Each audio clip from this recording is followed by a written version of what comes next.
Why did you leave The Daily Show?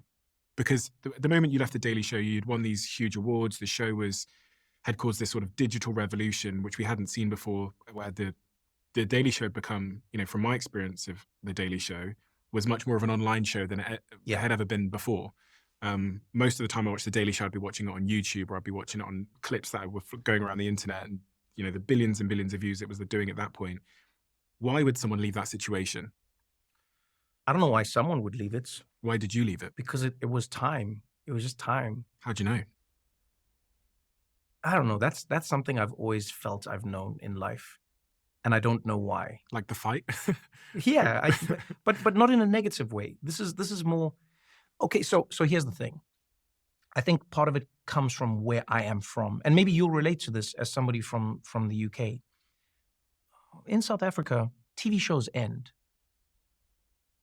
We've never had a TV show except maybe like one soap opera, but we've never had TV shows that run for 10 seasons or 20 seasons. That's not a thing. It ends.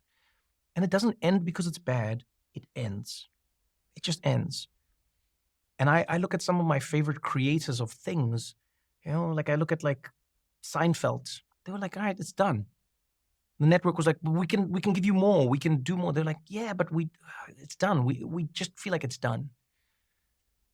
You know? Sometimes things can be done. And for me, I think there were multiple reasons, One was definitely the pandemic.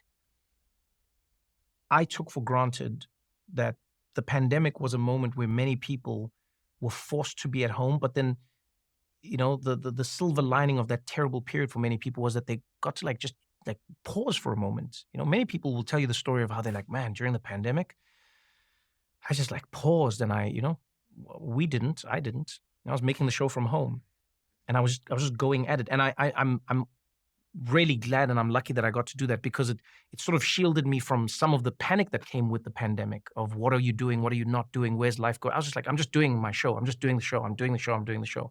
Find a way to do it from home. Shoot it using iPhones. We didn't even have cameras. We didn't have a crew. We didn't have anyone. It was just me, David, because he lived in the same building, and then the other David. And it was just three people, physically making a thing that's supposed to take many, many, many people, But here you are and you're doing this, but you're virtual and you're not in the same room as people and you can't travel. And I was experiencing all of this. I couldn't go back to South Africa. I couldn't travel the world. I couldn't.